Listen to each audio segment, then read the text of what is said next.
kulan wanaagsan saaxiibayaal lamaantii meel baa joogtaan soo dhawaada mar kale iyo barnaamij la xiriira arrimaha dalka Kenya ayaan halkan idinku soo gudbinaynaa waxa si daba dhamaanaya loolanka doorashada iyo hoggaanka dalka Kenya dadaalada loogu jiro balse xaaladda waxa ay markan ka soo cusboonaanaysaa loolanka ka dhaxeeya labada xisbi Azimio iyo UDA ka oo la xiriira cidda ay markaasi u soo xusheen ee doonayaan inuu noqdo gudoomiyaha golaha shacabka baarlamaanka dalka Kenya. xisbiga UDA ayaa waxa lagaga tiro badan yahay dhanka xildhibaanada golaha shacabka oo markaasi Azimio tiradii ugu badnayd ee xildhibaanada ay ka heleen dalka Kenya gaar ahaan caasimadda dalka Kenya ee Nairobi. hadba speakerka ayaa waxa markaasi ku kala matali doona labada xisbi ee UDA iyo waliba Azimio ragga jilba culusta ka siyaasadda dalka Kenya mudooyinkii la soo dhaafay waa Kalonzo Musyoka iyo waliba Moses Wetangula.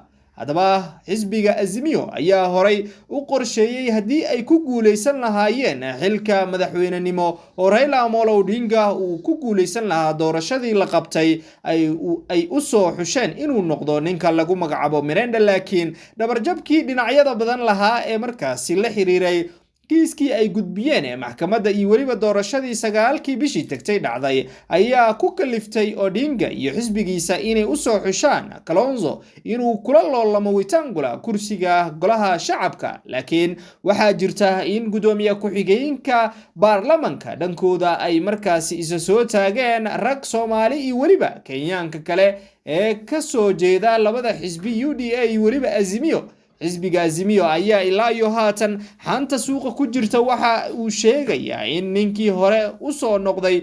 gudoomiye ku-xigeenka baarlamaanka dalka Kenya Faarax Macalin Dawaara uu mar kale u taagan yahay jagadan in uu ka helo ninka lagu magacaabo Raila Amolo Odinga. Faarax ayaana u qaabilsanaa xisbigan ololaha dhanka doorashada gobolka waqooyi bari Kenya gaar ahaan ismaamulka Garissa oo isagu dhankiisa uu ka doonayay kursiga baarlamaanka deegaanka Dadaab oo ugu dambeyn uu ku guuleystay uuna ku garaacay nin siyaasadda ku cusba oo dhalinyarada qayrowna lagu magacaabo. laakiin xilligan waxaa soconaya dadaalada la xiriira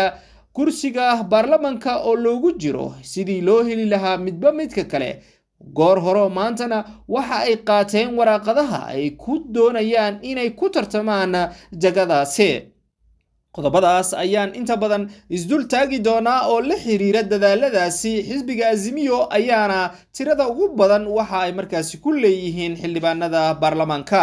dhinaca kale waxa cabsi weyn oo markaasi la xiriirta inuu sii ahaan doono governorka ismaamulka Nairobi ninka lagu magacaabo Sakaja ayaa waxa uu xidxidasho ka sameynaya xildhibaanada sidii uu ugu soo dumi lahaa ka mid noqoshadooda xisbiga UDA markaasi talada dalka Kenya la wareegay uuna hogaamiyo madaxweynaha dooran ee dhaarsugaha William Samoei Ruto xilli looga in xisbiya kamida kuwa Soomaalida ee gobolka waqooyi bari gaar ahaan dhanka Mandera xisbiga UDM Ali Roba uu hagaajiyay uu ku biiray go'aana ay isla meel dhigeen sidii qaar kamida hoggaanka xisbigaasi uga mid noqon lahaayeen golaha wasiirada oo marka madaxweynaha la dhaariyo uu qorsheynayo in uu markaasi magacaabo. waxaase jirta saaxiibo iyagu ay markaasi doonayaan inay ka samaystaan inta uusan kursiga madaxweynenimo si toos ah ugu fadhiisanin William Samoei Ruto. waxaana lagu xasuustaa qaar kamida musharaxiintii xilka madaxweynaha inay qayb ka ahaayeen bandhigyada maalmihii la soo dhaafay uu ka sameynayay shaaricyada marka loo eego war-saxaafadeedkiisii iyo waliba kulamo uu maanta deegaankiisa kula yeeshay dadka taageersan iyo waliba siyaasiyiinta kale William Samoei Ruto. waxaana qayb ka ah raggaasi ninka lagu magacaabo George Wajakoya iyo David Moure oo iyagu ahaa musharaxiinta lamaaneeyay Raila Amolo Odinga iyo William Samoei Ruto. haddaba miyuu soo qaadan doonaa William Wajakoya iyo waliba ninka lagu magacaabo Moure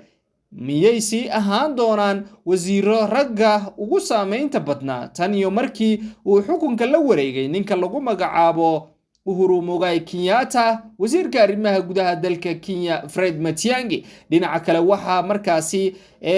ka qarxi doono isbedello waaweyn laga sameyn doona dhanka DCI-da oo ninka lagu magacaabo Kinuthia laga ceerin doono sida la aaminsan yahay maadaama gabadfallo dhicisoobay uu ku sameeyay madaxweynaha dooran William Samoei Ruto ninka oo ah hoggaanka waaxda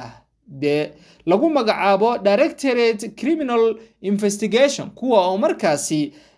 qaabilsan dhanka baaritaanka iyo waliba dabagallada oo markaasi uu u magacaabay ninkaasi Uhuru Muigai Kenyatta. Hadaba qodobadaasi guud si gaar ah barnaamijkeenana uu quseyn doono gudoomiye ku-xigeenka cidda noqon doonto ayaan ku eegaynaa saaxiibayaal. soo dhawaada muuqaalka la wadaaga saaxiibadiin idinkoo ku sheer gareynaya mareegaha ay saaxiibada isu gudbiyaan aaraada haddii ay noqon lahayd Facebooka, Twitterka, WhatsAppka iyo Telegramka. channelka subscribe saar waan kaga mahad celinaynaa haddii aad hore inoola joogtay oo aad ka mid ahayd saaxiibada nagu xiran. bal markan waxaan soo dhaweynayaa alaabana nala falanqeeya siyaasadda geeska iyo waliba arrimaha Kenya. Abdiraxmaan Khaliif, Abdiraxmaan soo dhawow. inta badan saaxiibada waa ay ka dharagsan yihiin siyaasadda Kenya qaabka ay u socoto doorashada hardankii dhanka maxkamadda oo markaasi halkan ayaan kula wadaagayna wax walba oo la xiriira arrimahaasi. haatan xaalka waa uu sii gabagaboobaya oo gunti ugu dambeysay State House-ka ayaa la isla sii galaya ninkii ahaa Uhuru Kenyatta waxa uu wada dadaalo la xiriira diyaar garowga xafladda xil wareejinta oo markaasi si shaacsan u sheegay inuu diyaar u yahay si nabdoon sidii loogu wareejiyay inuu u wareejiyo. dhinaca kale guddiga loo xil saaray qabanqaabada dhaarta garoonka Kasarani dadaalo badan ayaa ka socda oo markaasi lagu diyaarinayo. waxaa jirta markaasi kursiga baarlamaanka dalka Kenya oo markaasi ah midka sharci dejinta keeni kara mooshinka keeni kara wax walba oo la xiriira baasmarinteedana ugu dambeyn leh ayaa markaasi waxa loogu jira dadaal adag sidii labada xisbi midkood midka kale uga dulqaadi lahaa. gudoomiye ku-xigeenka ayaa jiro awoodda sharciga ayaa xilligan lagu loolamaya. bal maxaan kala soconnaa maxayse usoo kala xusheen Kalonzo Musyoka iyo Wetangula ayaa jira dhanka speakerka Soomaalida ayaa kaga matalaya xisbiga Azimio UDA dhankooda ayay usoo xusheen yaasa ku xoog badan maxaase laga filan karaa. maalmaha soo aadan ayaa waliba si degdeg loo qaban doonaa doorashada maanta ayayna qaateen warqadihii musharaxnimadooda. bal arrimahaasi haddii aad dadka saaxiibadan daawada aad uga dhacdo. marka hore xisbiga Azimio waxay soo xusheen ninka la yiraahdo Marende kadibna hadda waxay u muuqataa in ay si rasmi ah u doonayaan in Kalonzo Musyoka uu noqdo gudoomiyaha baarlamaanka. dhinaca kale xisbiga UDA mise Kenya Kwanza uu hogaaminayo madaxweynaha dooran William Samoei Ruto waxay doonayaan in Wetangula uu noqdo gudoomiyaha baarlamaanka dalka Kenya. laakiin waxa muhiim ah in Raila Amolo Odinga aan xasuusano in dhawaan xisbiga Soomaalida UDM uu ka baxay Azimio una ku biiray dhinacaas Kenya Kwanza balse Raila Amolo Odinga ayaa wuxuu soo xushay nin Soomaali ah Faarax Macalin inuu noqdo gudoomiye ku-xigeenka baarlamaanka dalka Kenya. waa ogtahay madaxweynaha hadduu dalka ka maqan yahay dalka waxa maamulaya ku-xigeenka hadduu dalka ka maqan yahay waxa maamulaya ninka la yiraahdo gudoomiyaha baarlamaanka hadduu dalka ka maqan yahay dalka waxa maamulaya ku-xigeenka baarlamaanka. marka Faarax Macalin hadduu noqdo gudoomiye ku-xigeenka baarlamaanka wuxuu si sharci ah u noqonayaa ninka afaraad ee ugu agood badan dalka Kenya. waa hagaag waa haddii alla u qadaro oo markaasi ilaa iyo haatan musharaxa muuqda ayuu yahay una taagan jagada gudoomiye ku-xigeenka. dadaalo ayaa socdo lacag aad u tiro badan ayaana lagu bixinayaa xafladda qabanqaabada dhaarta madaxweynaha dooran William Samoei Ruto. lacag lagu qiyaasay 2 milyan oo lacagta Kenya shilinka dollaraan imase ayay u dhigmi kartaa. waa 200 oo milyan oo shilinka Kenya. 2 milyan ma ahan waa 200 oo milyan oo shilinka Kenya. taasi waxaa sheegtay wasaaradda maaliyadda ayaa sheegtay. marka waxay u muuqataa in xaflad aad u weyn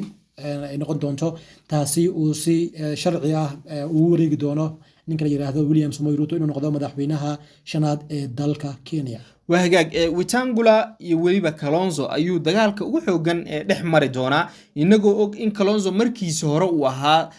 shuraako dhanka siyaasadda uu la lahaa ninka lagu magacaabo William Samoei Ruto. laakiin maalmihii ay socotay soo xulashada qofka ku lamaaneynaya madaxweynaha ku-xigeenkiisa Rani Meedka uu dadaalo badan ugu jiray laakiin ugu dambeyn uu ku guul dareystay ama jago weyn inuu ka helo xisbigaasi uuna ku biiray Azimio. bal arrimahaasi Kalonzo maadaama ay ku noqotay dhabarjab ma suuragal ba in uu heli doono kursigan? marka hore ninka la yiraahdo Kalonzo Musyoka iyo William Ruto isku xisbi ma ahayn tan iyo 2013 ninka la yiraahdo Kalonzo Musyoka waxay isku xisbi ahaayeen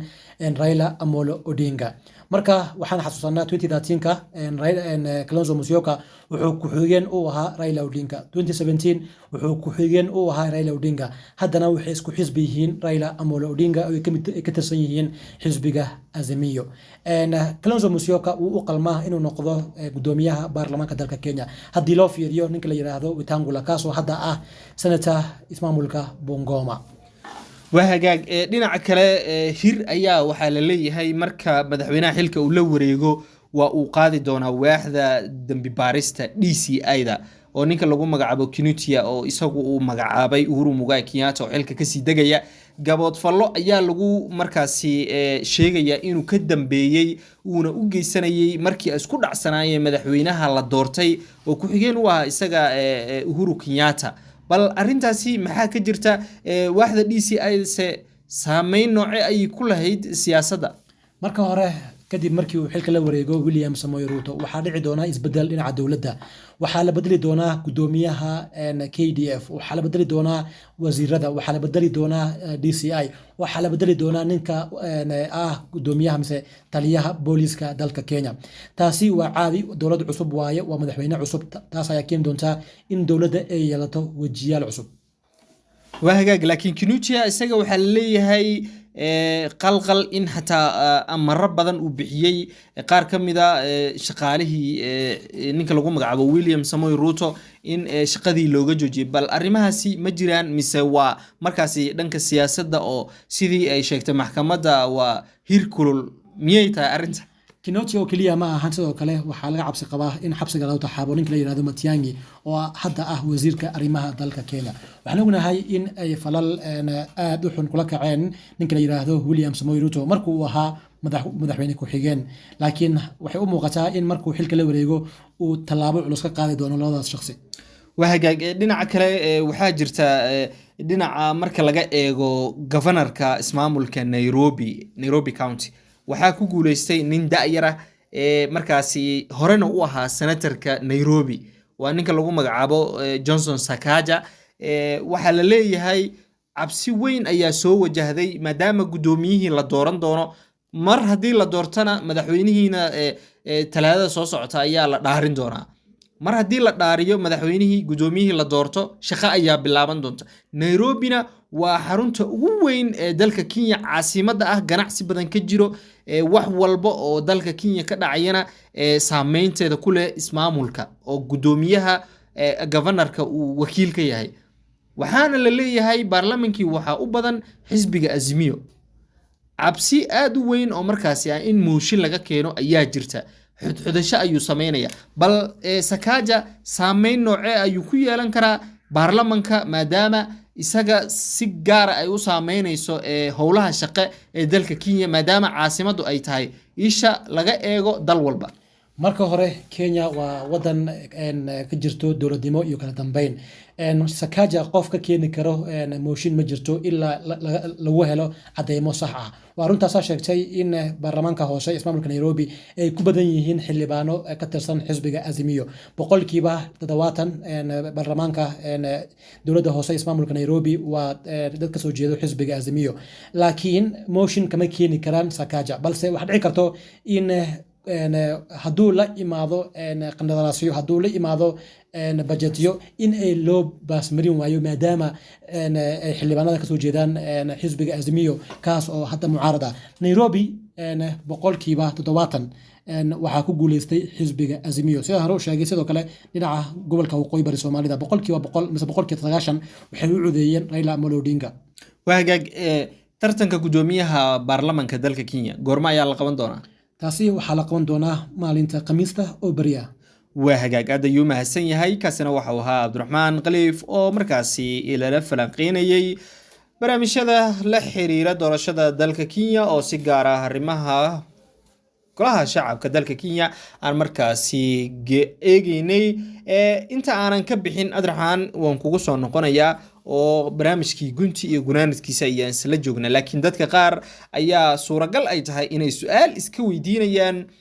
xagee ka baxay aadan barre ducaale oo markaasi dadka dhan ay aaminsanaayeen in xisbiga UDA ay siin karaan ama markaasi ay u soo sharixi lahaayeen hogaamiyaha aqlabiyadda baarlamaanka dalka Kenya bal haddii aad dib inoogu soo noqoto oo aad inala eegto arrintaasi dadka qaarna